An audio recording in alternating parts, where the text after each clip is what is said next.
ಎಲ್ಲರಿಗೂ ನಮಸ್ಕಾರ. ರುಚಿ ಮನೆಗೆ ಸ್ವಾಗತ. ಎಲ್ಲರಿಗೂ ರಥಸಪ್ತಮಿ ಹಬ್ಬದ ಆರ್ಥಿಕ ಶುಭಾಶಯಗಳು. ಈ 2025ರಲ್ಲಿ ರಥಸಪ್ತಮಿ ಯಾವಾಗ ಆಚರಣೆ ಮಾಡಬೇಕು, ಈ ರಥಸಪ್ತಮಿ ಬಗ್ಗೆ ನಾವು ಹೇಗೆಲ್ಲ ಆಚರಣೆ ಮಾಡ್ತೀವಿ ಅನ್ನೋದ್ರ ಬಗ್ಗೆ ನಾನು ಈ ವಿಡಿಯೋದಲ್ಲಿ ಅಪ್ಲೋಡ್ ಮಾಡ್ತಾ ಇದ್ದೀನಿ.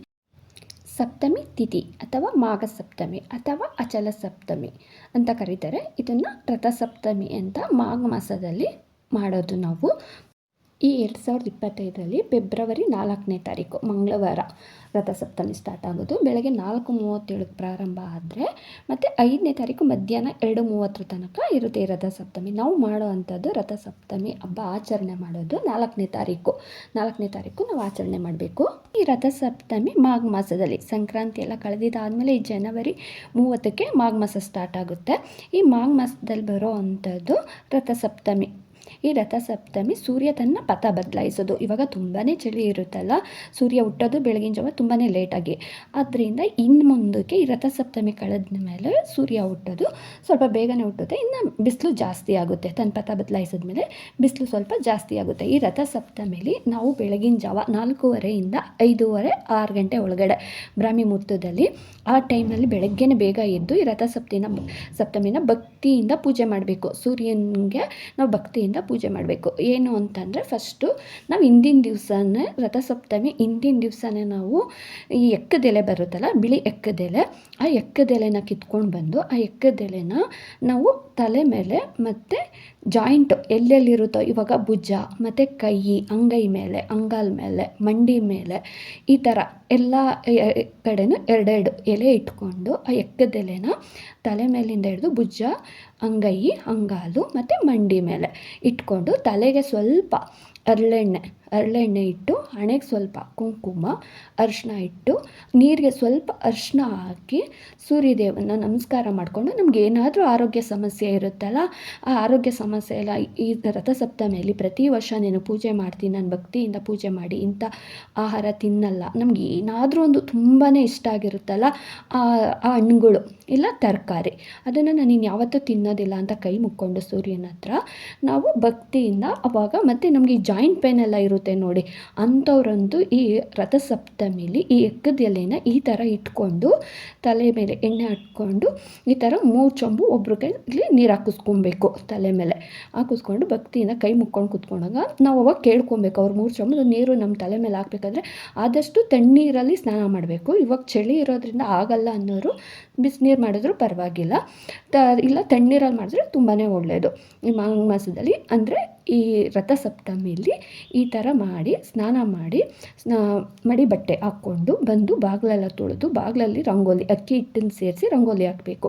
ಸೂರ್ಯನ ರಂಗೋಲಿ ಬಿಡಿಸಿ ಅದಕ್ಕೆ ಅರಿಶಿನ ಕುಂಕುಮ ಹೂವು ಎಲ್ಲ ಇಟ್ಟು ಅಲಂಕಾರ ಮಾಡಿ, ಸ್ವಲ್ಪ ಎಡೆಗೆ ಅಂತ ಹೇಳಿ ಮೊಸರನ್ನ ಮಾಡಿಕೊಂಡು ಹಣ್ಣು ಕಾಯಿ ಹೂವು ಎಲ್ಲ ಇಟ್ಟು ಬಾಗಿಲು ನಾವು ರಂಗೋಲಿ ಹಾಕಿರ್ತೀವಲ್ಲ ಅಲ್ಲಿ ಎಡೆ ಇಡಬೇಕು.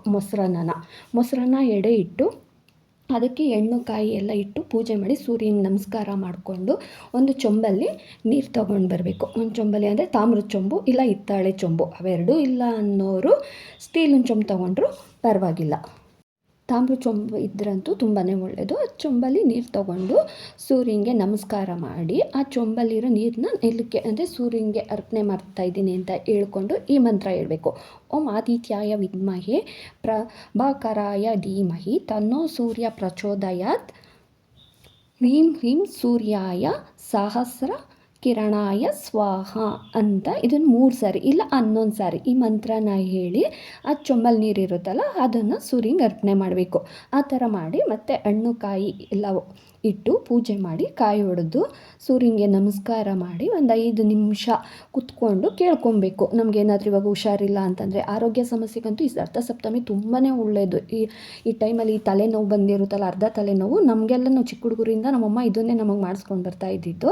ರಥಸಪ್ತಮಿಯಲ್ಲಿ ಈ ಥರ ಏನಾದರೂ ಇಷ್ಟವಾಗಿರೋದು ಎಲ್ಲ ಬಿಡೋದು, ಈ ಥರ ಒಂದು ಏನಾದರೂ ಅರ್ಕೆ ಮಾಡಿಕೊಂಡು ರಥಸಪ್ತಮಿಲಿ ಪ್ರತಿ ವರ್ಷವೂ ನೀನು ಪೂಜೆ ಮಾಡ್ತೀನಿ ಅಂತ ಕೈ ಮುಕ್ಕೊಂಡು ರಥಸಪ್ತಮಿ ದಿವಸ ಪೂಜೆ ಮಾಡಿ ಮಾಡಿ ನಮ್ಗೆ ಇಷ್ಟವಾಗಿರೋದು ಒಂದು ಹಣ್ಣು ಇಲ್ಲ ತರಕಾರಿ ಇದನ್ನು ನಾನು ತಿನ್ನಲ್ಲ ಅಂತ ಕೈ ಮುಕ್ಕೊಂಡ್ರೆ ತುಂಬಾ ಒಳ್ಳೆಯದು. ನಿಜವಾಗ್ಲೂ ತಲೆನೋವು ಯಾವತ್ತೂ ಬರೋದಿಲ್ಲ ಆ ಥರ ಮಾಡಿದ್ರೆ.